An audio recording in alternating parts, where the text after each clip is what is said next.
Well, hello. Hello. Good afternoon. And to you as well. So today we are sitting down at the beginning of May. Now, the plan is to chat lore, focusing on big topics that have major crossover with the other big MMO in the room, World of Warcraft. Indeed you do. Between now and FanFest, because we've got time to kill until we get to speculate at new trailer and all that fun stuff. Ooh, yeah, quite. And so if we're doing this, let's assume Thursdays. Mm-hmm. 4, 6, 8, 10. We have 11 Thursdays, and I'm not counting the Thursday right before FanFest because that's too close. Because we're going to be like in Vegas. We're heading to Vegas. You might even already be at an airport right now, 12 Thursdays from now. So we have 11 Thursdays. So that's the most we could do. Okay. So if we were to sit down and think of topics and think of the way you would compare games and compare lore in games, like the topics that jump out to me, first of all, are things like, where does our world come from? Mm-hmm. Who are the gods and like metaphysical systems like magic and like what happens when we die, like as far as like the basics of how we operate within those worlds. Yep. And then what are the groups that are steering the current moment in time? You know, so when I think like in Final Fantasy, like are there direct parallels to Garleans and the city-states and beast tribes and all of these things? So that's how I kind of think of it. I don't really know. I intentionally tried to not sit down and like think through. I wanted to sit down and write down an outline, but I was like, if I sit down and write down an outline, I'm going to do the whole thing, and then it's just going to be like, do you agree or disagree with me? And then that's it. I totally did the same thing. I was like, I should go come up with all these ideas. I'm like, why not just have, you have an episode where we're going to talk about what we want to talk about. Take advantage of that, No, I think those are all good. I think the other question is, I guess, to help like confine, create the box that you can jump within, right? That whole like, you work better with restrictions is like, do we care to talk about anything to do with things that are about creation of the game? Like, do we want to talk about things that are like the level to which retcons have been, the two different ways retcons and recontextualizations have been handled, or things like that? Or do we want to stick true, like purely within the text? What has that said? I mean, lore-wise, like it is interesting to always think about what the writer was going through when analyzing a book, or what was going on in the world at the time. That's something very common in art history. Is when you look at these movements, it's like, oh, and then one day everybody just decided to start painting differently, and it's like, well, that's never really the case. A lot of times it's a question of like, well, who were the patrons at the time? And so if the money started coming from a different place, or the art started being used in a different way, whether that be that the church came in and took a heavy role in, becoming the patron of the arts, obviously then art suddenly shifted to being very overtly religious. In earthly history, like there's a lot of ancient, like relative to modern time, there's a lot of historical Christian art, because that was the large organized governmental body with a lot of money that had something that they wanted painted. Well, and even when you can even branch that out too, when it's the non-personal stuff, but it's like you don't end up with Art Deco without industrialization. You don't end up with, like there's like multiple parts about those movements, right?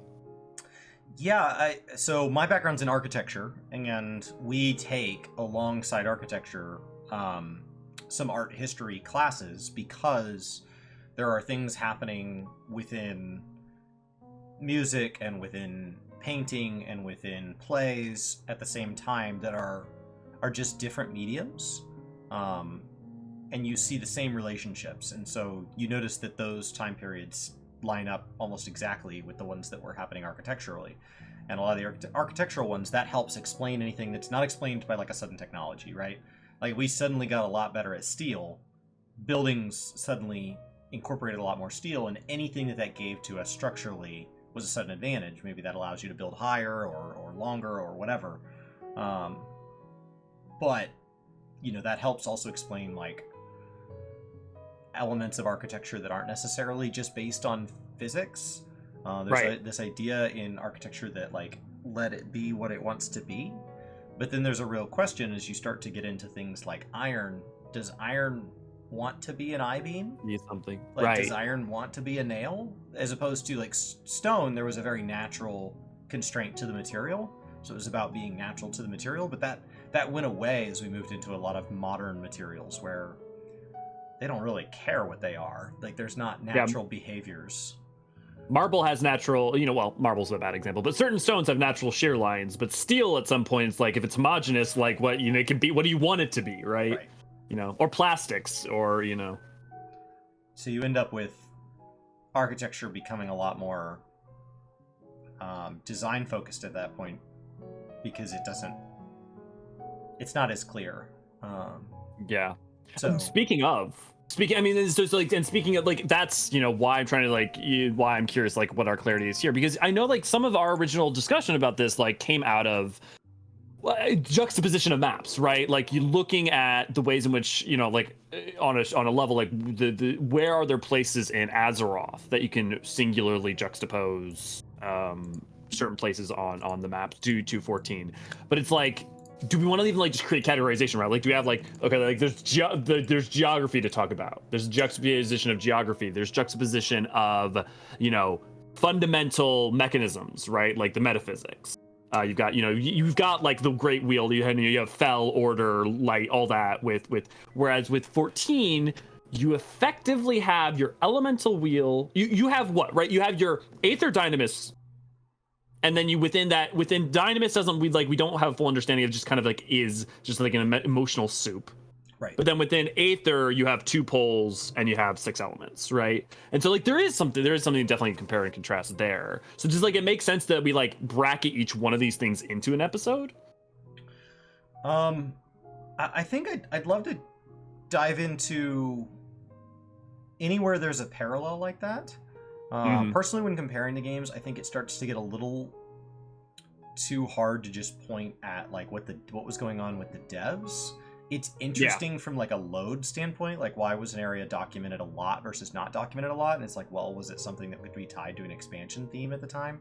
Especially when you start to see multiple parallels where like every game felt like it had an expansion with Shadow in the title, and then every expansion had like Dragon in the title, and so like there do start to be these big parallels, but mostly I would just take that all as canon. I find comparing physics systems a lot more interesting. So what are the equivalents to the elements? And that comes down to world building. What makes a world fun to be a part of is that it's real. It feels like the world that, the hobbits are running through in Lord of the Rings, or that the world that Harry Potter is escaping to from the Dursleys. Like, it feels like that's a place, and that place both existed before the story was told and continued to exist after the story was over. And that's what makes it fun when something else can take part in that lore. And it's why people get really hurt when something in Star Wars or Lord of the Rings doesn't do a good job respecting that world building, because there's a set of laws that govern it. So I know there's been a lot of frustration over the years with like story elements within World of Warcraft, but I know there's still a lot of people that are passionate about World of Warcraft lore, which tells me that the events of the world maybe have been retconned or something in a way that's frustrating, but there's still enough laws intact that people do feel Azeroth is a place worth being passionate about. So I'd like to know what those rules are. Yeah, definitely. I will say, like, too, I have not deep dived World of Warcraft lore since, probably Wrath of the Lich King. So, like, that's one of the things I'm going to be looking forward to, is I think one of the reasons that also, like, knowing what subject matter we hit on will actually make that be easier. Like, I can like go revisit looking into some of the certain aspects that I haven't in a while. But No, I think that's the problem is investment, right? Like the problem, there's two things actually. One of which is like the problem is if you invest in something as being true and it's your understanding of the world and the narrative's taking no efforts to say this is ambiguous or, you know, or there are unreliable narrators. You can't take everything at face value. If it treats things as word of law, right, and then goes back on that, the problem is that it breaks the trust. It's like what part? One, it makes the world feel like a facsimile rather than a world, and two, it like at some point, well, what can I trust is going to matter anymore, you know? But I was actually going to ask you one of the things that I think interesting, just making me thought about Tolkien when you said it. Do you think that games in some way are actually really struggle because their limits can be so easily defined? So like not easily defined, but like Azeroth, or you know, here's better. Let's use 14. Limsa within canon and within the world is supposed to have thousands of people living in it, right? But the limitation of the game means that it's only impressionistic. And do you think that, whereas if it was a book, if you write about Limsa, you can say there's hundreds of thousands of people, and it's words. It takes you like 5 seconds to write them, you know. And where that, it's interesting that people who love games so deeply still love lore, even though there are often points at which there have to be. You can't take thing as literal, you know? I mean, the other advantage of it over books is that they have to build something. So Sure. You can argue that there's inaccuracies to it. A common example that jumps to mind is Dan Brown, because everybody's interacted with his work at some point.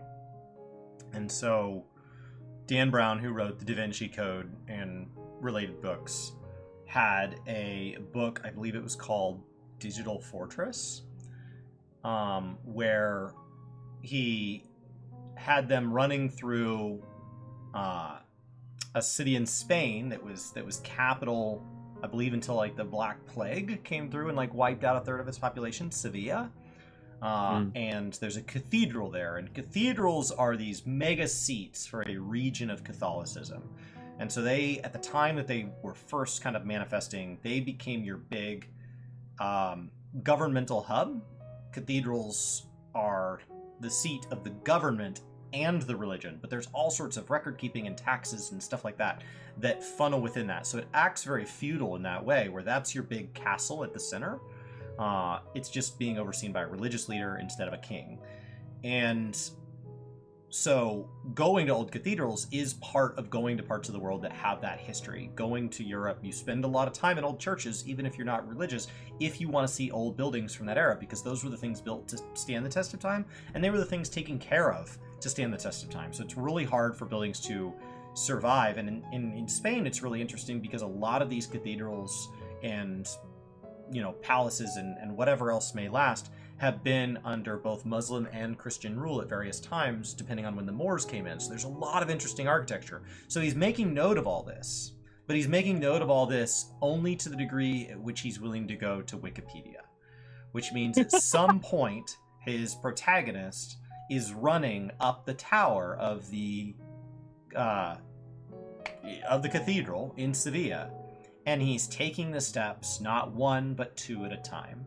And that would be fine, except for the cathedral in Spain was actually directly impacted by who was actually king at the time, not just religion. And he had a stupid thing where he thought it'd be cool if he could ride his horse to the top of the tower, which means it is one of the only, if not the only, cathedral whose tower is a ramp. And so then you can't undo that. So when you have something take place in a real world, those are the really obvious mistakes like that.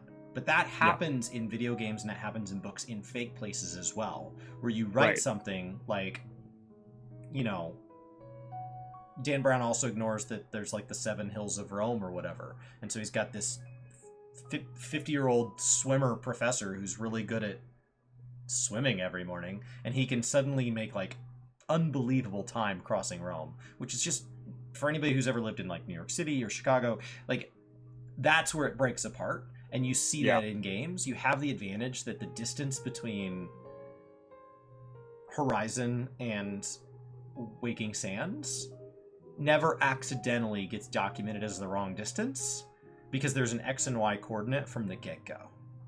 And so distances can be something that video games do a lot better with, especially games that think ahead. Games like EVE Online or something like that, where they've positioned the world first. Games like Guild Wars 2, where the world was positioned first, and then they put everything in it. And they would have to actively throw that example. They would have to actively throw that strength away, as opposed to a writer could very easily not think about it. And so you see that in like Rings of Power, where people get really frustrated at the concept of distance getting ignored. So I would say that like mediums just have strength, and like World of Warcraft throws that strength totally to the wind. They just introduce new continents in the dead center of the sea, and they're like, oh yeah, but before you couldn't see it because magic. And so like they had the ability to at any time have filled in the map with a bunch of unknown places that have distant names and references, and then we could have one at a time gone there. It would take some foresight, though. But like the Shadowlands was an original concept within the people who made vanilla WoW. So like, I mean, even earlier, if I'm not mistaken, Shadowlands. It's like old. It's like old Warcraft. School. Yeah, it's old school Warcraft lore. So I have trouble thinking like it would take that much foresight. Like you can just dream up a bunch of places and realms. No, right. Well, and I would say that's, to me, you know, my face, I like things that are evocative, right? Like it's fine for me to be, if you create something with a core that's really good, that evokes something on the peripherals, like I've always been obsessed with Ultima Thules, not literally the map, but like what is the thing, the islands on the peripheral, the island that you never go to, that is referenced in lore as this like one place. It's one of the reasons that like a lot of Soulsian stuff works for me, because sometimes you have no idea if it's a place you are going to or is a place that is just evocative of somewhere out there, but you want to, but that feeling of wanting to know more about it. And then the benefit is something like what 14 does, right? Like it throughout Maricidia, you know, it throughout, you know, all of that stuff. It throws out that stuff and has that there to be built upon. So yeah, it really, I think what's interesting to me there is what's the question of, at what point is your evocation actually detracting? So like at what point are you throwing out all these proper nouns and stuff of places that you never go to that instead make the world feel more hollow because there's just a bunch of little notes rather than feeling like a world that's broad and wide? Because I know some people, I was just talking to a partner of mine who like gets frustrated when there's like all these place names being dropped that you never do go to. And it's also, I guess, there's that, but then it's like there's that question for like a single player game, and then there's that question for an MMO where the next expansion could always be going to one of those places that has been named dropped, you know? Yeah, I think that like, you know, when you get into like Star Wars and Star Trek, they have a real guilt of spinning up an unlimited number of places that do have a physical place in the world, but because the map is so big, they can just keep dropping planets out of nowhere. And they can also reference something constantly, like in 14, what if we never go to Mercidia? What if we never go to Corvos? And like, what if what we've seen so far out of Garlemald is all we ever see? Like, you've spun up something that dwarfs basically everything from like Mongolia to Siberia, and we're gonna see half of one city at one point in time. There's like one torn down swing set, and that's just not like Limsa being, it should be thousands, but instead it's an upper and lower deck for players. That's still, it feels large, it feels like a place. Garlemald doesn't. Garlemald does not feel like a place. Like it feels like a dungeon or a raid. It never took on that same thing. So interesting. So can I pick your mind on that though then? Because like, to me, like pound for pound, when I go to Garlemald, especially because, and I know this is literally only what we're seeing, but we're seeing the southern half of the city because there's obviously the northern half. You know, but we don't literally see it, so that's not really a defense of it. But like, to me, it feels like more like a city than Limsa does almost, because Limsa is just like a castle or two. And so it's interesting to hear you say that, because it's like, is it then to you, is it the people that makes it feel live? Is it that that you can't go to all the buildings, but there are some more? I'd be curious, like, I think it has to do with how do you set it up.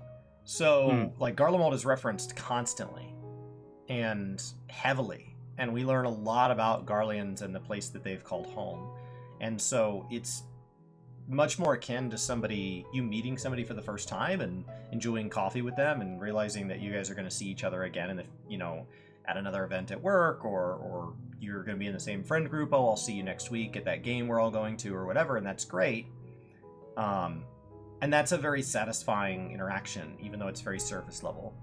But if instead your friend had told you about them over and over, and you'd like read their like LinkedIn profile, and you'd followed them on social media, and then you meet them for the first time and they only say like one sentence, and then they just sit there quietly, and then they get up and leave, there's something really underwhelming. Like, they didn't live up to what they were built up to be in your head.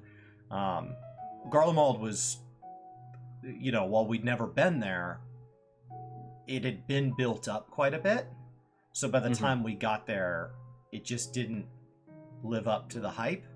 And like, I wonder if Mercidia would do the same thing. When we look at what a zone is in Final Fantasy, if we are looking at that dev level, the fact that it's two to three levels of MSQ quests at the most, maybe statistically it will probably get at least one beast tribe, and there will be some fates, a couple of gathering nodes, a couple of little cities oriented around the Aether points, which will each have a handful of side quests.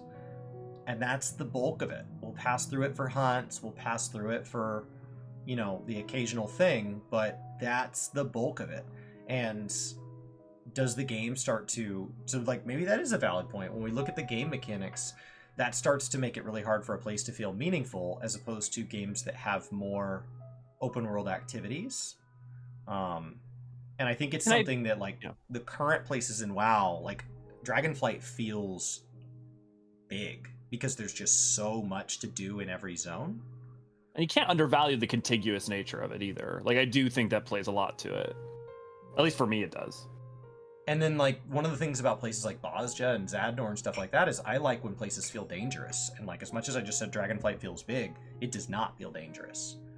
We went into a new zone this week, because with their patches they add zones. And we went into this new zone, and it's supposed to, like, really feel like we're on the edge of our seats.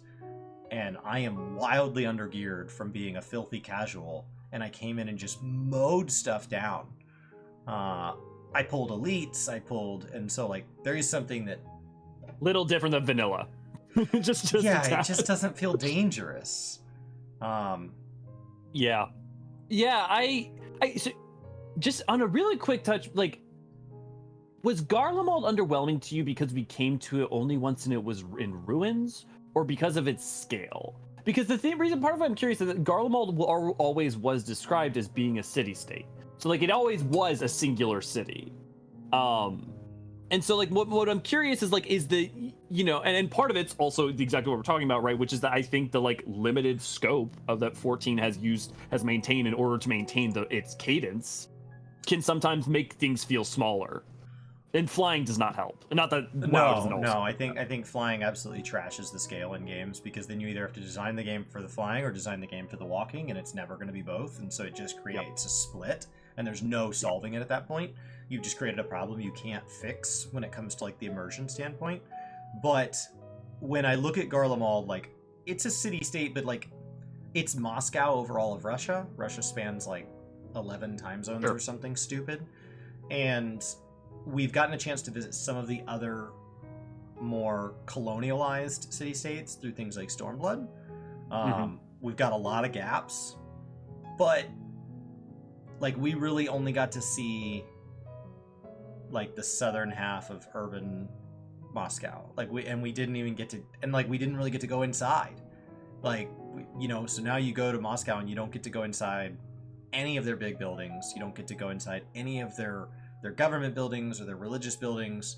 And the zone's so trashed, we don't really get to, like, eat in any local restaurants and stay with a local innkeep. And so I think that it's just a shell of a fraction of an image that is a portion of a very large picture.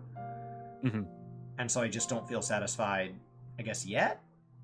And I get nervous. Like, Favnir is a small trading island, so, like, we didn't get to see all of it, but it made a dent. And, like, Vilebrand as a continent is small, but we've gotten to see a lot of it. We're missing a lot of the northern half. I'd love to go do something more like on the surface level of Ungoro or something. Oh yeah, like in the northern section of Nogoro. Yeah, that would be really cool. I think Criterion Dungeon I think would be one good way to deal with that. So Absolutely. can I ask you then? So they like due south of the Magna Glacius. So you have like south of Garlemald and south of Magna Glacius. You have like Nalmask, right, which is one of the other like city states of of Ilsabard as a whole.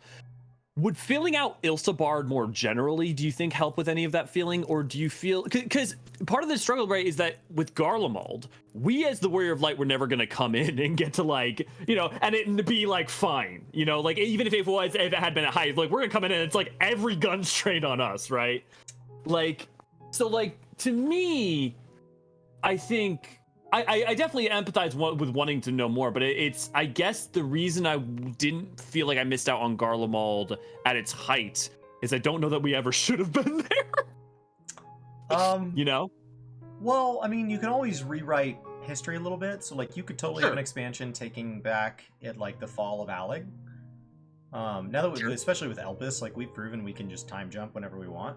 So now that we've opened that up, like we could have an entire expansion take place at the collapse of Allig in the major cities of the time, and those could be our zones.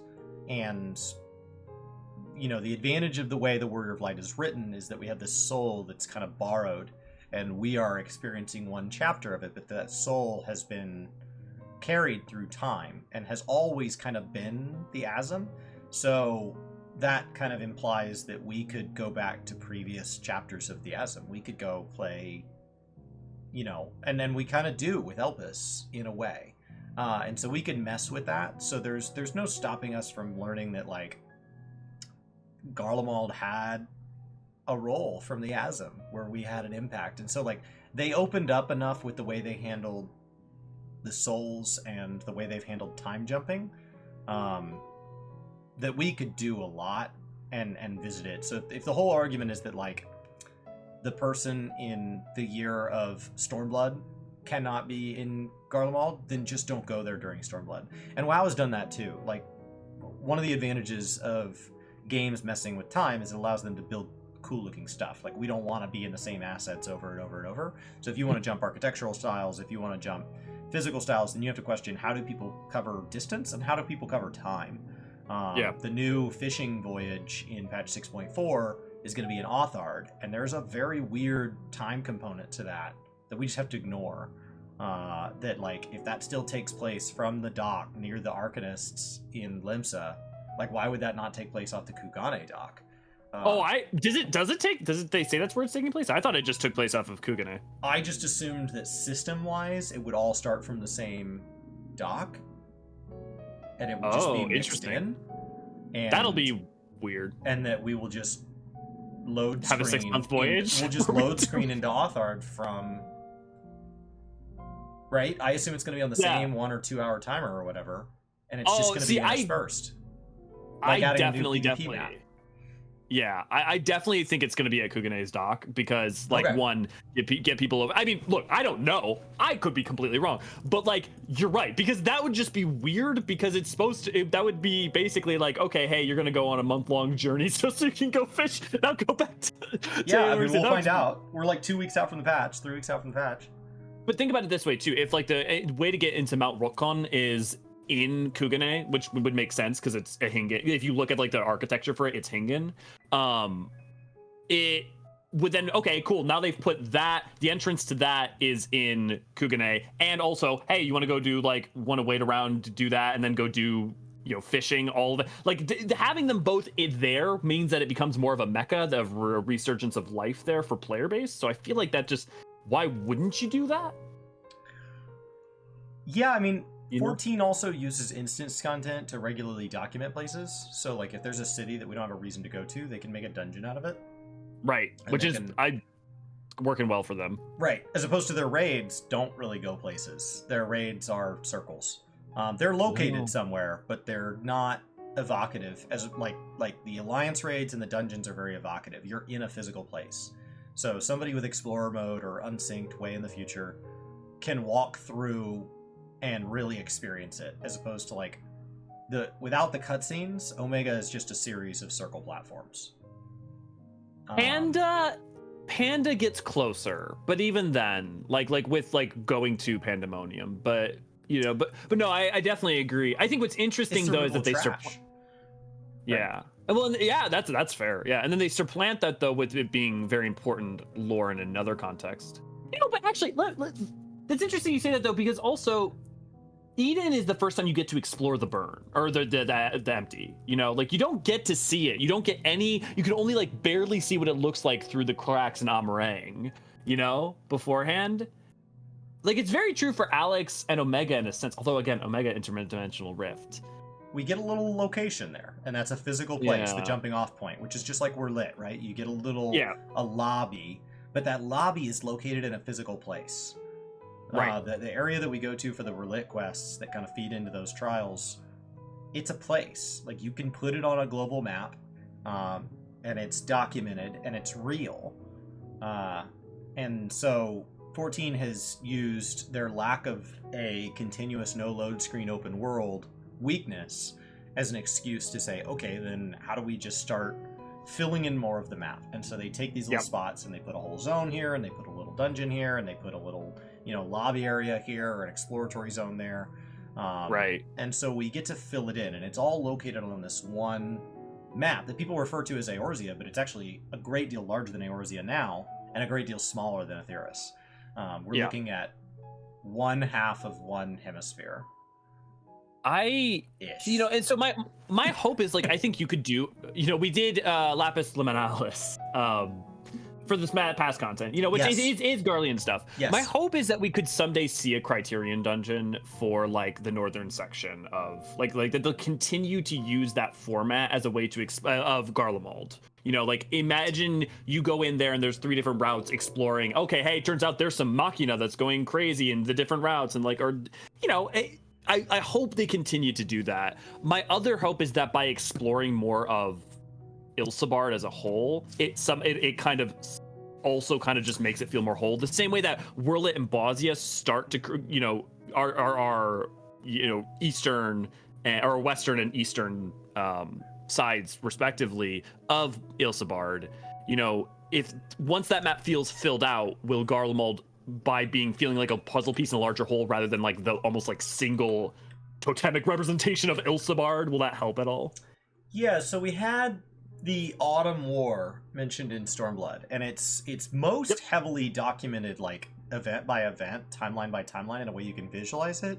In the Monk quest, verbally, there's no visual representation of what he's telling you, but like as far as one succinct location where we learn a lot about the Autumn War all at once, it's an optional dialogue with Eric in Ul'dah, and he just tells you about the Autumn War. There are plenty of other references in the game to it, but that's the place where you get one big kind of beginning, middle, and end tale, and it's an optional quest text.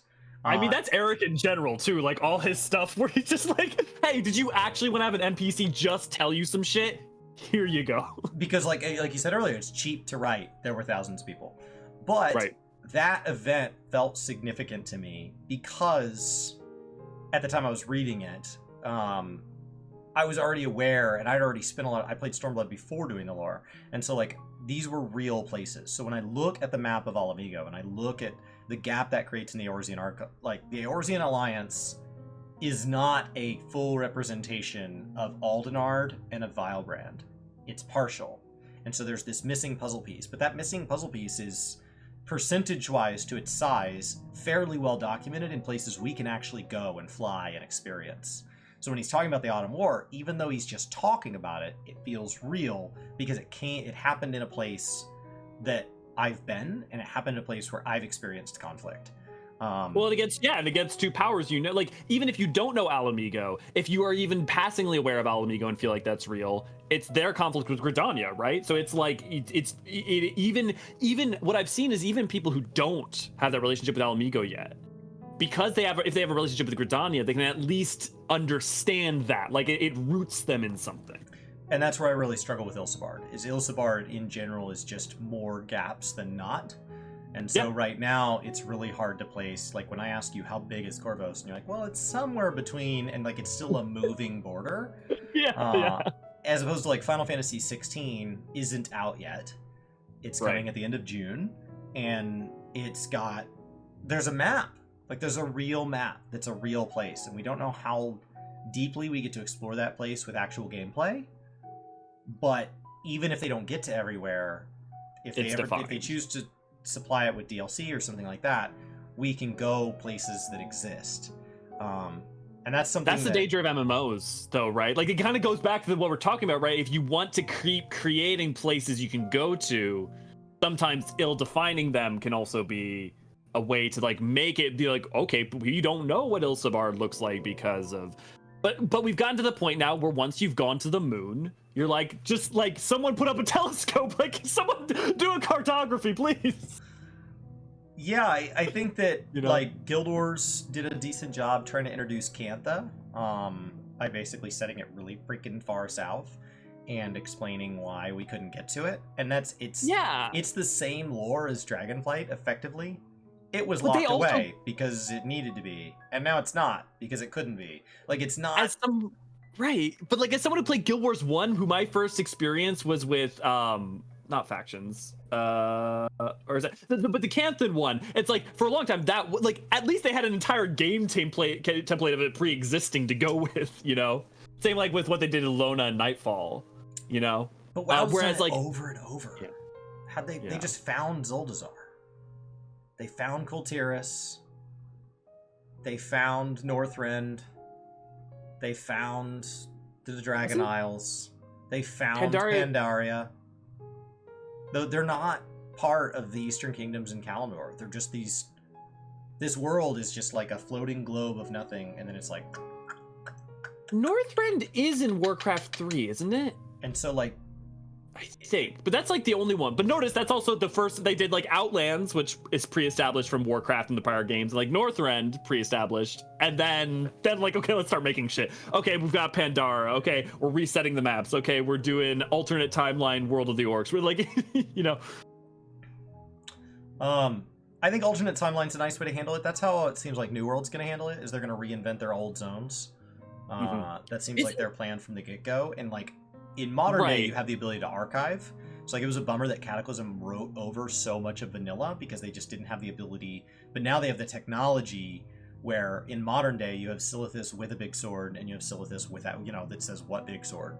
And that's an advantage, because you can just keep rewriting over the top and you can just explore different points in time. And so, we can have an expansion that adds a bunch of before times, and we can have an expansion that adds a bunch of, from a dystopian future, and then maybe a different dystopian future, and then the way before times, and, like, we can just keep going around and around and around. Because I do have questions about, like Allig and the Autumn War. Like, it'd be great to go back and experience that. So I have a video that I've been working on for, like, a month now that is, like, just really going deeply into time travel in 14. What's interesting is that so far everything exists within a form of a fixed loop. Even though there's a branch timeline, that branch timeline can only exist as part of a fixed loop. But one of the nice things is that whether or not whatever they go with ultimately on that, because of how memory Aether works, it would be so easy to still do, like, okay, have a fucking Criterion dungeon where you have access to the memories of Allag, and I mean, like, something like, I mean, not even Eureka Orthos, but, like, okay, here's Allag Ultimate, or like Fourth Thermal Calamity Ultimate. You, like, experience the, like, it's the bard's recollection of what happens during the fall of Allag on those final days, or Cartano Ultimate, where you, like, do historical. So there's a lot of ways you can still do that, even if they don't go the time travel route. So I think that, like, as we get beyond, like, the surface of the world and you look at, like, time and stuff, you also start to ask how do games like this solve deities?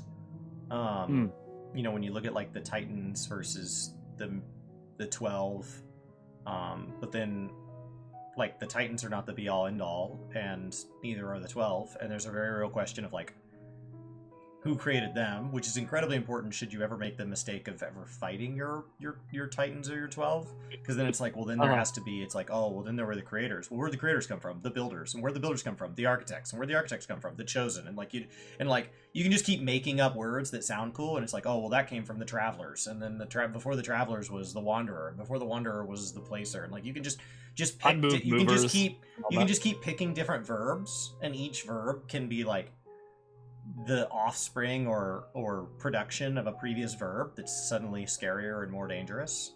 Well, that's why I like 14, because 14's ultimate message, at least so far, has been it find your own way, and also God is dead, we have killed him, or we have killed her, and also it's a strange, wild universe with many powerful beings, but there's at some point the answer is things just why does Aether and Dynamis exist? It's not because there was some creator. As far as the game has claimed so far, it's just the Big Bang. As far as we know, the Big Bang happened and things are just here. Same way, why does our universe exist? So, yeah, because we start with the myth of the 12, right? But the 12 are local to not just Aetheris, but they're believed in by Eorzea. So they're a lot closer to the Greek gods, which were documented as a religion at the same time that there were other documented religions elsewhere in the world. So that starts to become a lot closer to implying, since it's a video game and everything can be rendered, that there is a physical Muhammad and a physical Jesus at the same time. And so now you're taking the faith component totally out, because we can see the 12. Right. And so you take the faith component totally out, and you just say, what if all the religions were telling the truth? Because when we go over to Stormblood, it's not like the 12 with a mask on. They have a different set of primals and stuff that kind of do their own thing. Right. Well, and one of the things that 14 in a little bit in 1.0, but especially in 2.0 on get at is it's not just, oh, what if all the gods were real? It's what if the fact that we believed in all the gods made them real?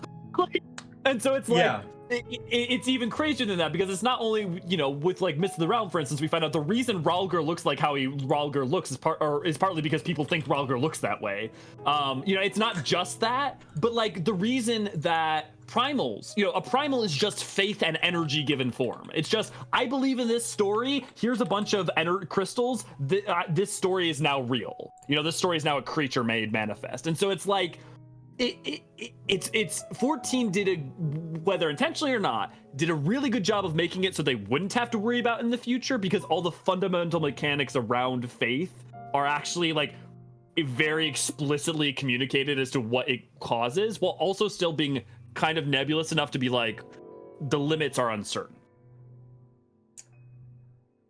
It also doesn't immediately explain their origin, and Endwalker even further complicates that by saying but there were definitely purer versions than whatever you guys are doing. It's okay, how do we get to those? Well, you just have to be better. It's not, it opened more doors. At every time we've had primals redefined, through something like Hildebrand or King Mughal or anytime we've redefined primals, every patch in ARR, it has only every patch in ARR, all they do is broaden what a primal is. Every single time, it just gets broader and broader and broader and broader. As far as you're well, it would be just belief, not an actual person, except when it's an actual person or a thing. And it would always be the same thing, except when it's a different thing. And it would always had to have been a real idea, unless it wasn't. And, it would always enthrall people, except for the ones that it can't. And, just, the rules just keep moving. But why is that not frustrating? So, I think that's an interesting point, because when WoW rewrites the rules, that becomes this major point of contention in the community. And when 14 rewrites the rules, people go, I wondered. And it's okay. Here's my strong feeling. So I have a couple feelings on that. One of which is that the only characters who claim to have any kind of understanding about primals, what they are and how they function, are in particular are the scions.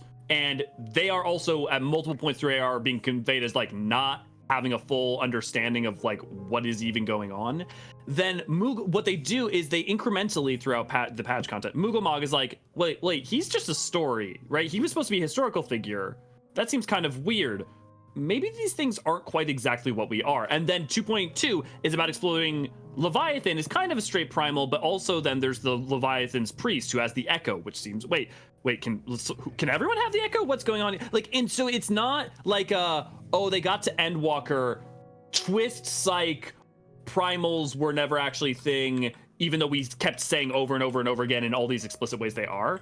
It was soft communication of a broader sense of knowledge that most people aren't familiar with. Most people don't know anything about the Echo. Like, the Echo is Minfilia, who is the only person you meet in ARR who has any fucking idea what the Echo really, like, is in any real meaningful way, partly because she has it too, is like, I don't really understand this thing. We're just trying to figure out what Heidelin actually wants of us.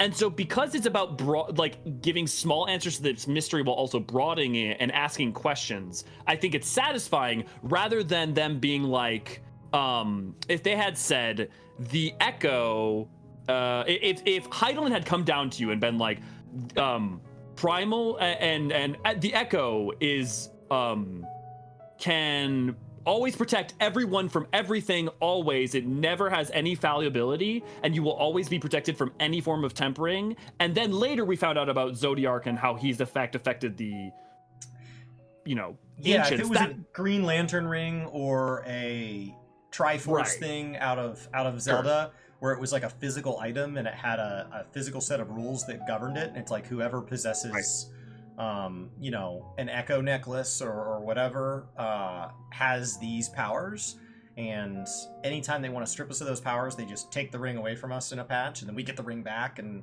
once we put our little Green Lantern ring back on, we go exactly to those powers. Then I think it would have been a lot more frustrating if they started trying to rewrite it, but because it's just a gift from a god, but then the god only exists because you believed in it, like there starts to be this weird, like, we all believed in the god, and then that belief channeled into like a chosen one, and they gave that chosen one some extra powers, but those extra powers kind of like come and go, and like it has to be the right vessel to even receive the powers, and then that starts to really lend itself to like, and what if a group with technology could try to like manufacture the powers? Yeah, or what does it mean for, or, you know, later on, much later, but like with Garlemald, what does it mean for a people who have no faith to have such zealotry in that they actually ironically end up having complete faith in their emperor? Atheist versus agnostic, right? Like when you meet somebody who has spent time soul searching and believes very strongly and devoutly and maybe even evangelizes that there is definitely not a god, you now have a faith in a lack of faith. Like you are like, you're so confident, as opposed to somebody who's agnostic, who they're like, I don't know, it's a really big question, I'm mostly just worried about what do I need to get from the grocery store. Like I'm just, and like that person doesn't have that same fervency. So that's really interesting about the Echo, that it kind of documents that, like, what would happen if. Right, and the thing is, here's the other thing too I think about the primals in contrast, is when you play ARR, the primals are a very big part. They're important. You understand that the beast tribes are summoning them through crystals and faith.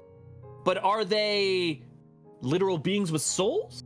Are they, like, we're given all the answers for, like, what they really are. You know, you don't have, like, you understand on a pragmatic level, I need to fight them, I'm not tempered by them, they have these, but, like, they're not like fully, completely explained. And they're also, you know, like, and so you combine that with, which means that there's more to discover about them, which means that as they're broadened, it doesn't feel like you had this predefined thing that had existed for 10 years with very specific limits, and then all of a sudden we're adding stuff.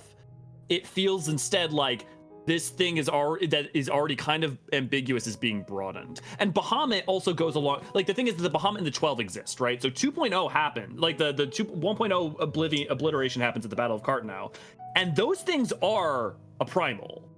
And Louis Swa kind of reveals that to you in 1.0. And so they're like, you're already like, well, if he's summoning the 12 as a primal, are the 12 just a primal? Or are they real things? And then if Bahamut's a primal, how, like there's all these questions you should, if you're kind of paying a lot of attention, you should already kind of have. So when the game starts to get into them with things also like coils, right? With Phoenix and the primal of the 12 and Bahamut, it's not out of nowhere, you know?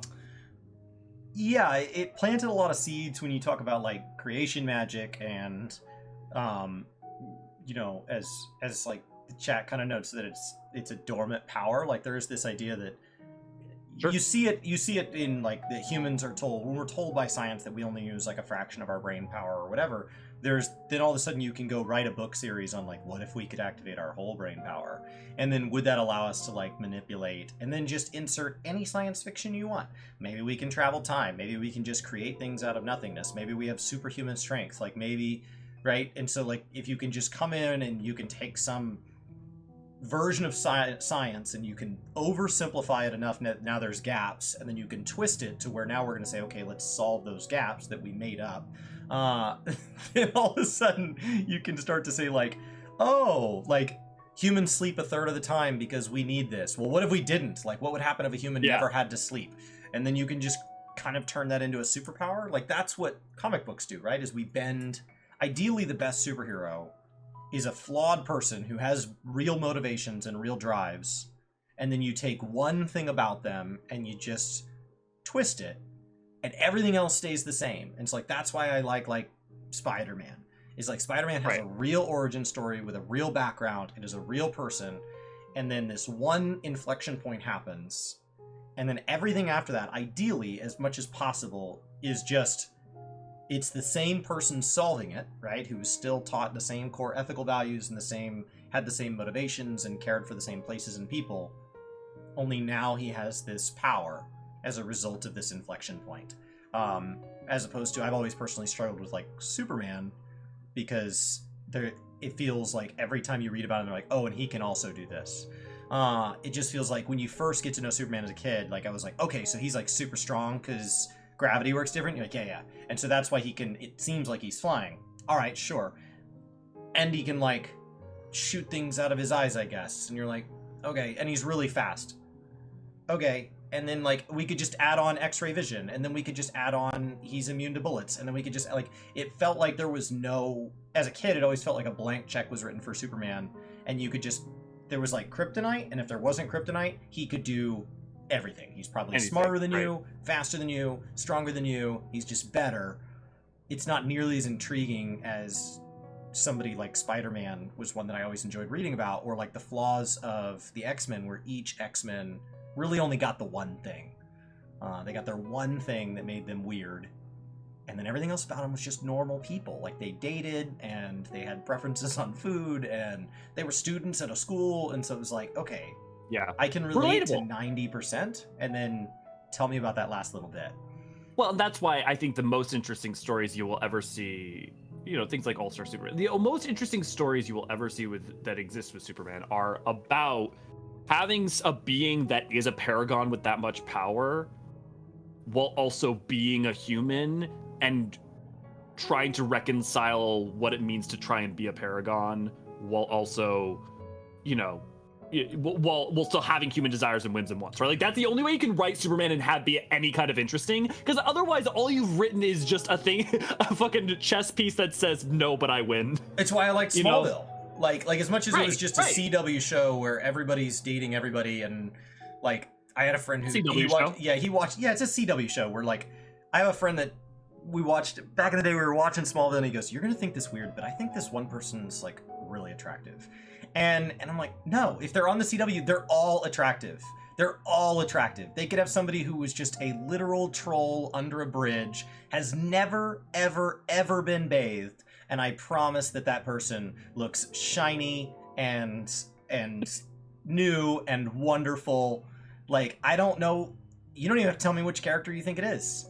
I don't think it's weird, because even when they have people that are meant to be unattractive, they have taken some model with a perfect headshot and been like, what if we put glasses that didn't fit their face well? Like that's it's still an incredibly attractive person. She may be an LA 5, but she's a Midwest 9. Like, what do you want? Yeah, they've really tried hard. So, but like outside of that, like the actual canon of Smallville, like what it's trying to tell is this world where Superman's trying to navigate this, and the idea that his powers came to him one at a time through almost this like puberty state is interesting, where he like any boys who ever had part of their body not be totally under their control and maybe had to walk down the hall in middle school with their textbooks held down in front of them at about waist height instead of up here or in their backpack, because they thought it might be nice if something was blocking the front of their pants for a little bit, because outside of their own control, their body's just trying things out right now. Now imagine that was laser vision. Now imagine you wake up levitating. Yeah, he wakes up in bed and he's just floating, and he's like, oh crap, I got a no reason floating experience. But yeah, what's the Sanderson quote? I think it's literally just like, weaknesses are more interesting than powers. Like, and humanity can be a weakness. Like, not that humanity's a bad thing, but like, humanity being your vulnerability, right? Caring and having compassion and empathy and navigating that in the world can be a weakness in a sense. But that's far more interesting than, I care about nothing, I have unlimited power and nothing can stop me. It's like wait, there's nothing, there's what do you want to write about? Like, there's no conflict, there's no overcoming, there's no anything. So MMOs that are vertical progression, like Final Fantasy and World of Warcraft, struggle with everything you're describing. Because they either have to artificially add weakness, where you slay a god, and then you sit around in your triumph moment, and then a new expansion releases, and they say, hey, there's a place where we need to go and fight a new god, and when you get there, the pigs can kill you. And so you immediately become over weak, and then, as over the years, people have complained about that weak moment, they have faster and faster fed us huge amounts of gear as we rapidly hit max level, because everything only really takes place at max level in these games. And so you are weak against like sheep for 10 hours, and then for the remaining 2 years of that expansion, you're a god who's only getting more powerful. And so like, how do you write a Warrior of Light or a Champion of Azeroth that's intriguing if we just continually triumph over everything? I think the answer is, I think like there's actually a not simple answer, but you just have to not root it in being Dragon Ball Z and instead in the stakes of characters. Like, you need to, like, if Golbez in the most recent patch comes out and opens avoidal tears all throughout the world onto Eorzea, the problem threat needs to not be, oh, the world's in danger in and of itself. It needs to be the fallout of loss. I mean, like, the thing that Endwalker does well, right, in my opinion, is not the world's under siege or the world's threatened. It's look at all the people who are suffering from it, from trying to find their ways, how they deal with the death of the ones that they love. All of those side quests that have come out post quests, like not just MSQ quests, but like side quests that they've released for the maps, are lovely little bits of them, just like, how did I try to move on post losing? You know, the guy in the Omega quest, you have the guy whose son was turned into a terminal beast and stepped on, right? And like, how is he moving on, and how is he finding a way to carry on? And then that also reflects on like Omega, who's trying to figure out, why the fuck does emotion even matter? I think the answer is you root it in character, you root it in things mattering on a small scale, because if every life matters, a threat can be much smaller than Endwalker. Like, Golbez and that stuff doesn't have to be the scale and scope of Endwalker for it to feel like it's dangerous for the well-being and existential well-being of people, right? Like, you don't have to threaten the source and the first and you could just have one place in danger. You just have one country in danger. But if it matters and the people matter, then that's still good. You know, scope doesn't just have to get larger to matter. I wonder if that's one of the things that Stormblood struggled with. Stormblood, content-wise, was one of the most content-dense and the most consistently on-time delivered expansions in any MMO RPG ever.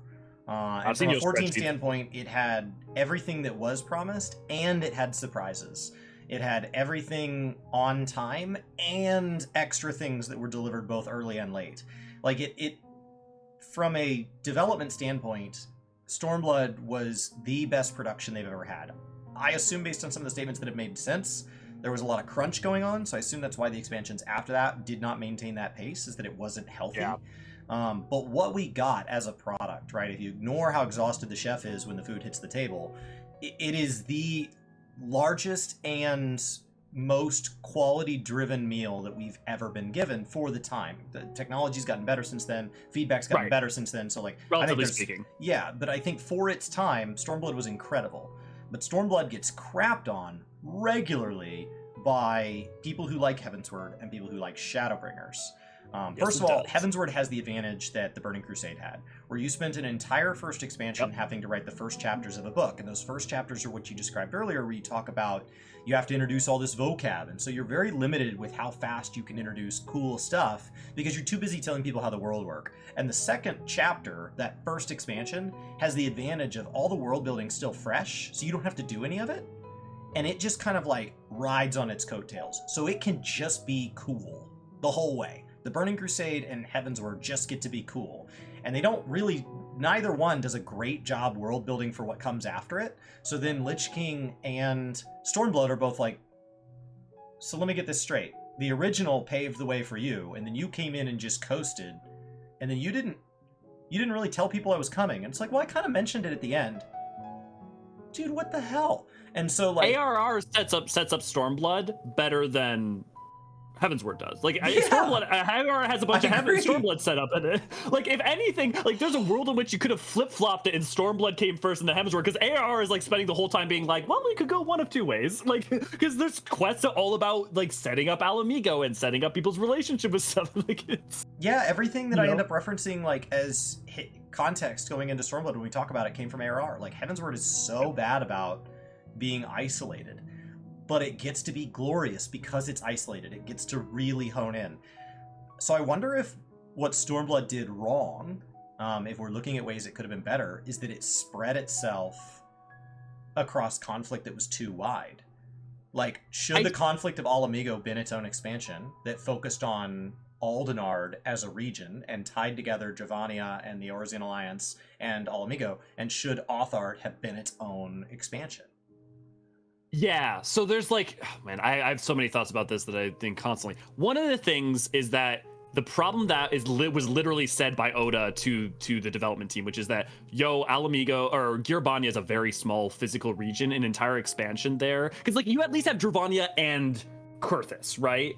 And so the thing is, like, Girabania already has 3 maps that a lot of people complain that are too samey. And so, like, an entire expansion there from that standpoint would have been, you know, an interesting thing to figure out. No, but there's plenty. There's the northern half of Vilebrand. There's other parts of Thanalan. You could have... Oh, I see. There's You did other missing, Eorzean there's places missing as well. areas within Aldenard you could have... I follow you. Spread the palette. So the thing is that having replayed it recently too, the problem is yes, it spreads itself too thin in a sense, but part of the thing is that it succeeds wildly a lot of the times with characterization with parts of Othard. You know, like if you look at the structure of Stormblood, it's 1/4 in Girabania, like 2/4 in Othard, then back to 1/4 in Girabania. And because of that, what happens is you start out and you're in Girabania and you're doing all these things. You're trying to like meet characters, trying to get a relationship with Minago and some people, and then things go to shit. All that stops. All that energy and momentum that was being built into like exploring that and building connections to those people is just stopped. And then you go into Siren Song Sea. It just completely resets the energy. And now you're spending all that energy on meeting people and trying to understand people and stuff in Othard. And the problem is that this is supposed to feel synergistically. It's supposed to feel like, look at these juxtapositions of these 2 war zones, how they're the same, how their struggle is but instead it just feels like all the energy gets put to one place. And so I think a lot of times in parts of Stormblood, it fails to characterize as well and give you as deep of a connection, which means that the suffering feels informed rather than emotional, which I think is part of the reason why you look at the suffering of like a character like Yotsuyu, whatever you think about her and Suyu in the patch content, and why people connect to it, because that feels developed and very specifically a lot of energy is put into it. How do you handle... So I think that's where Stormblood How do you handle struggles. a war being fought on multiple fronts as an idea? Like one of the problems there is ideally it's... So like I think Endwalker does it fairly well at the beginning, where it tries to split us between what's going on in Charlian and Thavnair as a big scale. As a smaller scale, I don't like that it gave me an order, because that means that there was one order where you could play through the plot where it was, do you want to go over here and experience this storyline, or do you want to stay here and experience the storyline? And one of them ends with, I need you urgently, which means the urgent one should go second, because otherwise it feels like I'm going to put a pause in that and then I'm going to go start this other storyline. But outside of the fact that the orders were weird, which is something they can change. Like, they can totally change that. World of Warcraft in Battle for Azeroth let you choose what areas you did in what order on launch, and now that it is in Chromie time, it is a manual order. You have to do the zones in a specified order. So, like, they can go back and just not give you a choice, because the choice mechanically was an advantage from a load balancing. How do we split the player base so that the zones stop crashing? So, right? Like, to avoid a Raubon Extreme, let the quest be done out of order. I had always thought it was a creative choice. I had never even considered that. You're almost completely... It's entirely server load balance. There's no creative reason for it. I don't know how that completely has gone over my head all this time. That's amazing. Yeah, you just bypass Raubon Extreme by splitting the player base, and just tell a percentage to go left and a percentage to go right, and ideally you've made them both appealing enough that they both get 50%. The real reason that they're just putting all their money into servers right now is not even just server money. That's why I have to think of all this stuff as canon in game, because if you start to think about, like, well, why was it a dev choice versus why was it a writing choice, it gets really hard, because you're like, right. No, it's a fair point. It's a fair point. It's completely. No, we had to know if we needed a ponytail for Dragon Boy.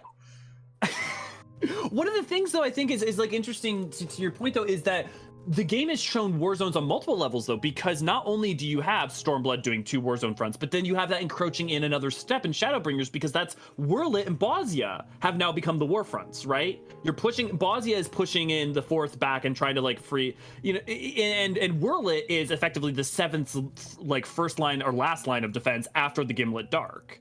And so it's like they've, like, done from Stormblood, they're like pushing in 2 fronts, and then we get into, and we even have 2 fronts of the mystery in, Sharlayan and Thavnair. But then by the time we get to Ilsabard, that's the spear, the Ilsabardian contingent's the spearhead. So how do you then handle NPCs? When do you introduce new NPCs? When do you let them die? What happens to NPCs after you leave an area? Like, one of the problems that I have with 14 is that we've carried this same merry band of NPCs with us for so long now that it starts to make it feel like they are that Superman. Like, they're not capable of dying. Part of writing an expansion is we got to go somewhere new. We got to add, 4 or 6 zones or whatever. We're going to need to have a set of leveling dungeons, a set of max level dungeons. We're going to go up 10 levels, so we're going to need to add a couple abilities to the bar, prune a couple so that it's roughly the same number of abilities to manage for people with keybinds. And so we'll need to upgrade crafting and gathering. Somewhere in there, can we make sure somebody wrote down that Y'shtola needs to die exactly once? Like, it feels like it's another feature, just like everything else, where she doesn't ever really die. Like, so, as opposed to, like, they put Thrall out to pasture. And so, like, you can write somebody off, and we've done that. So, like, there's definitely... In Stormblood, I feel like we really let people go off and do their own thing at the end, and we left them in a state where, like, we can recruit them later, but we don't have to. And I think that paid off massively in Endwalker when you get to reference them and you get to bring back all these fond memories where it's like, oh, and Monago's back. Well, and even the I'm sympathetic too, because, like, we don't have, it feels like Shadowbringers is where we've got, like, this is our, like, a band that's kind of defined almost even more so, because you still have people split off and doing different things throughout Stormblood, and, like, Heaven's Word people are lost. But then, like, Endwalker, it's effectively the same band, you're just trading out Reen for Estinian, right? What I think, my impression going into 6.x is that they're kind of aware of that, and that they have a story they want to tell with Y'shtola because of how much her story, how much she's, like, really been on, like, the, like, trying to connect to the Reflections plan since Shadowbringers. But characters like Thancred and Urianger, I wouldn't be surprised if we saw them, like, take a backseat or halfway through leave, or because, like, they want to make Kryl a new, one of the main people by their own admission, which means you have to lose someone. Zero is now in the band, which means you have to lose someone, assuming you want to have a band of 8. Like, if they want to do that, like, if that's their or band of 7. Sure. Which now you start to get back into, see, and this is why the dev stuff keeps coming up, because I don't want the dev side to come up. I want it to be canon. Yeah, I'm sorry. But the dev stuff keeps coming up because you name 7, but what 7 does is 7 plus a Warrior of Light is exactly an 8-man. And when they talk about adding trust support for trials, you have to assume next expansion that all core MSQ trials would likely be supported by trust. They've never said that, but it is a very logical direction for the game to go, so that people experiencing the MSQ for the first time at 2 in the morning on a DPS that are super nervous about their mechanical skill or whatever, have that option. And then those of us that love day one shenanigans have that option as well. That's good shit. And so like I think that the trusts now all of a sudden, when they first added the trust system, they made it sound like what they did not want it to be was this Super Smash Brothers where we just have this giant roster and we could just slot things in and ignore lore. Right. They want it to be a storytelling element of, it's not just there for the mechanical reasons, it is also a way to write in all of this extra lore as the characters interact with each other and have all this extra speech and stuff like that. So I think that as you look at the trust system, as long as it remains constrained and we don't have something like buy 2 boxes of chicken and get a new code for Final Fantasy to get a chicken suited Oriange that can go through all of your trust dungeons with you and has unique catchphrases. I know you're joking, it's but I feared the day. But like until they have the ability to start just like bringing your favorite people with you, which ideally at the first time you do it, you would just way break it. In my opinion, don't just slightly break it. I would break it like all the way. Like let us go take Harshaphant through all the trust dungeons. Let us go take Papalimo through all the trust dungeons. Like if we're gonna break it, just break it. What's the name? Doesn't it, like, don't they have a different, God, their naming schema for some of this shit is bad, but like there is the system where you can go back, like if you do the story dungeon in Shadowbringers with, like you're supposed to do it with the Exarch, Lena, and Y'shtola or something, but then if you come back after you've finished it, like you can play it with any of the scions that you have in your roster. I think like that's fine. Like I think that's a good thing. It's only like the ones tied to that expansion, right? So like you can't bring Reen forward into Endwalker, can you? Right. No, you can't. And I mean that's I would hard say because remove that rule. It's like who cares? And you can just have her say stuff like, "What is this place?" Like, I feel like I shouldn't honestly, be here. Yeah. I mean that's I'm. Look, the lore person in me is screaming, but like, frankly, yes. Like, for the health of the game, I think it's better to give people that option to play. Otherwise, you restrict. Otherwise, you can't kill off scions. Right. No, that's fair. That's a really good point. That's a really good point. Otherwise, trust systems have to be written for an entire expansion. Anybody that goes into the trust has to make it through the whole expansion. So if you start saying, like, the very first pack of trusts to be unlocked are unlocked just like Blue Mage. You have to go do a series of quests, and you have to go do a series of achievements, and once you've achieved those, you've got Papalimo, Harshaphant, and Moen Breda, and those are the first 3 we're adding. And you're like, what? And it's like, yeah, we're adding those, and just break things. That lets us go get your favorite, and ideally you could get different ones. Like you think about the different Urianges. Imagine a party with different Urianges. Imagine if you brought Bard Uriange and Ninja Uriange and Gunbreaker Uriange, and you're healing. Oh, see, you were thinking like that. Yeah, just go weird with it. Oh man, let him tell himself he's handsome. You know he thinks it.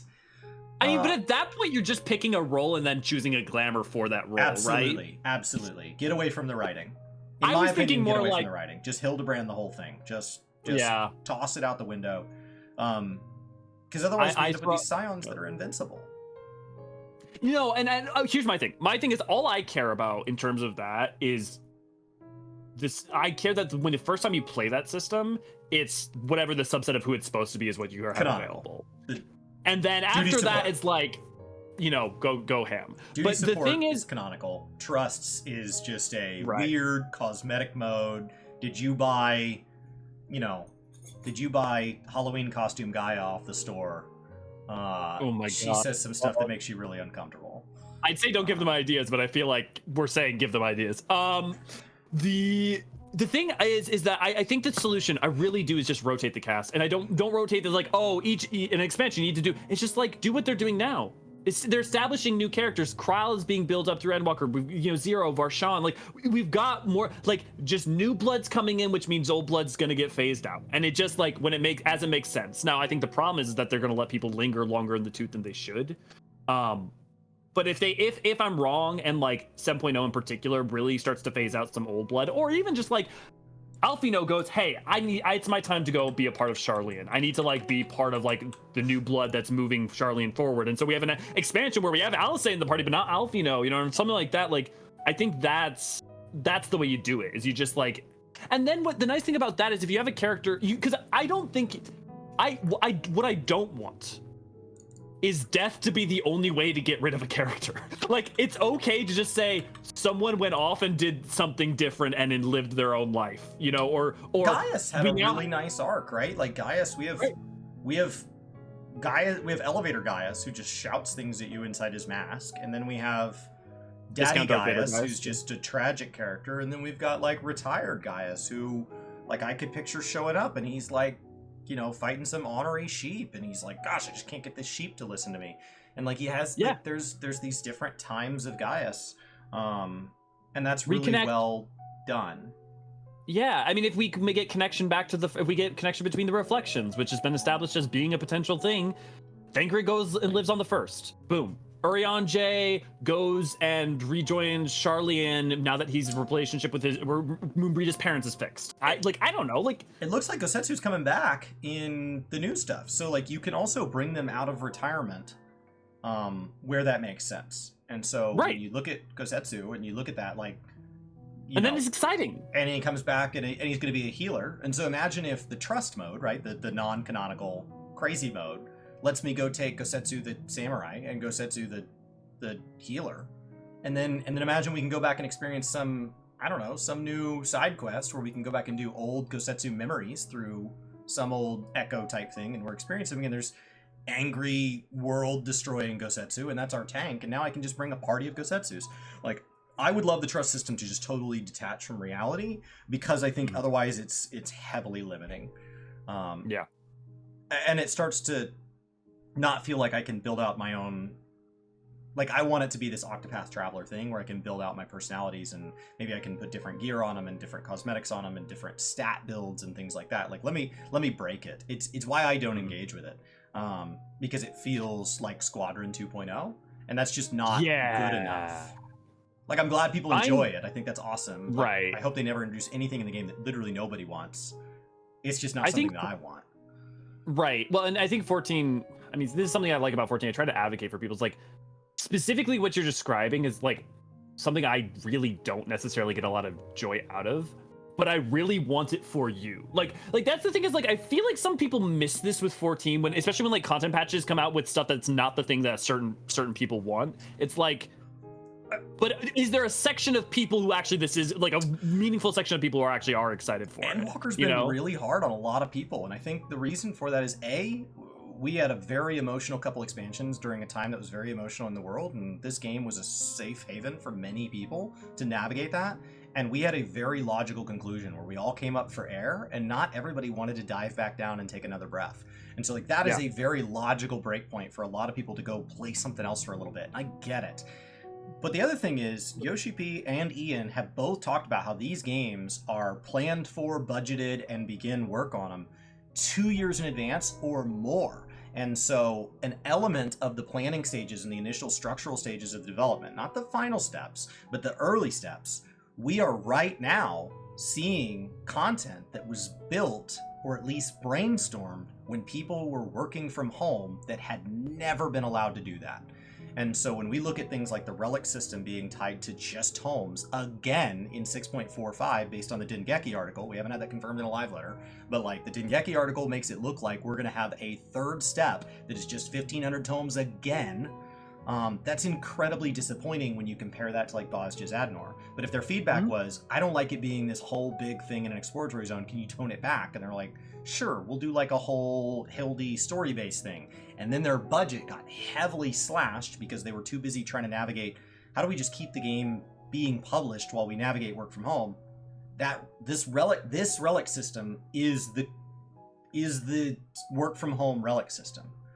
And it's going to take all those penalties. It's always been a secondary system, so it just takes the hit. And so that's something else that you see, is like, a lot of times we see a system get developed based on ideas and feedback that are sometimes years old. So by the time you realize something's good, how do you know if the next chapter is going to be good? Like, I think Dragonflight 10.0 through 10.1 has been really well done. By the time they hear from me saying it's really well done, by the time that works its way through its system, and then somebody processes us saying well done and then makes something, the game could already be different by then. Like, we could be sitting in 10.3 and they're like, well, we didn't think you'd like it, so we pivoted. why? And it's because they have to predict the future. Well, and Yoshi P and his legendary producing abilities too, I wouldn't be surprised if something that gets scoped like 2 years in advance is like basically not that far off from like the final scoping, like, you know. So I think a lot of Endwalker is the player base needed to break, and that's fair. And I think a lot of the Endwalker struggles have been tied to Yoshi P said things like spare no expense, and we all heard that. But spare no expense was said, we're not to that point yet. Like spare no expense was said after the content that we're currently in was developed. Yeah. But we're from the future. So we're just waiting for the dev cycle to catch up with the things we've been hearing. So when we see the graphical overlay come out, when we see the new story direction come out, that's going to suddenly look like... So like people who are really frustrated with 6.3, 6.35, 6.4, those people aren't wrong if come FanFest they're suddenly excited again. It's not like what we're feeling now is not valid. It's just what they're feeling right now is very contextual because we're lacking whatever the hell they're going to tell us at these FanFests. Right. And I guess I wouldn't say to anyone, I would never say to anyone who is frustrated right now, like, don't be upset. I just say, take a breath. It's gonna be okay. You know, like I just, you know, it's just like I get it. But also, like, just sitting in that is gonna mean that if the game does get to a place where you're happy with it, you're gonna be carrying a lot of like frustration that doesn't just dissipate. You know, even when things get good, if you've been carrying frustration a long time, that doesn't just go away. And so, like, you know, I'm not saying like, oh, you just go take a break, right? But like taking a break or doing whatever you gotta do to not just stew in frustration, sure, is like really vital. Like, I just sure. Like, as having been played MMOs for almost 20 years now is really vital. Yeah. So I think when we look at how stuff gets handled, like the shadow of like what's going on in the devs world, like what was going on when this was brainstormed, which is, it sounds like in both games cases, somewhere in the ballpark of 2 years before they're published, all the way up to and even after that content is published. And then how does that content age is always a shadow on what we're talking about. Like I'm here to chat with you about lore, but you can't separate the lore from the mechanics of the gameplay, just like you can't separate the lore of a book from the fact that it has to be something that can be written, or the lore of a movie because it has to be something that's filmable. Like, the medium has an impact, and the people that are making the medium have an impact. You can't let that go. But I want to just focus on the lore. Like, I want to just focus on the canon of it. It feels like Eorzea versus Azeroth should already be an interesting topic. Yeah. So maybe we've just expunged. We've allowed ourselves to expunge the best of it. That, you know, and so just restricting it down. That I guess that's probably why I'm trying in my brain to figure out, like, to not figure out, to be like topic, like specific, like something to cling to that prevents like meandering off, right? Like metaphysics or geography, or because then it's a very narrowed scope of like there's a lot to talk about within that, but then it's like, what is, you know, it's not, oh, how does that, it's just, okay, why is the burn like the fucking, what is it called, the you think it's like Daenerys? Yeah, like Daenerys, thank you. You know, like that's, you know, that my thing is my brain, the difference is Daenerys was not rich before, right? Like, without knowing Daenerys lore, I don't feel that I got the impression that Daenerys was once a lush land. I feel like it was always a desert, so it's closer to like the Sagali, as opposed to is there somewhere in WoW that has been like bled dry? Like, how did Desolace get that way? Yeah, that's see this is exactly, like, I've tried to prevent myself from going and looking up on the WoW maps because I wasn't, but this is exactly it, right? I would love to next week, if we do geography, then I can be like, okay, I'm gonna focus my ADHD brain on like, this is the thing to be thinking about, right? Whereas because my brain, I don't know about you, but my brain like spiderwebs everything. So like, if you ask about the bird, I'm gonna start thinking about aetherology, and if you ask about aetherology, I'm gonna start thinking about like, you know, like Doman politics somehow. I don't know, like, yeah, but there's gotta be you know, I mean, literally Ungoro Crater is not that different from Ogomoro, even nomenclature wise. Yeah, because there's so much to talk about in terms of like any one of these topics alone. I don't know. So here's where I'm at. So Yeah. in no particular order, I would like to talk about the afterlife and like the source of life.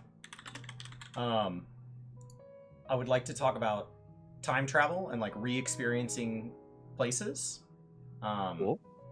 I think we can talk about like the physics, the actual physics of the world, things like elements, nation states, politics, and the races that like live in the world, and like how the people of the world interact with the places. Deities such as like primals, titans,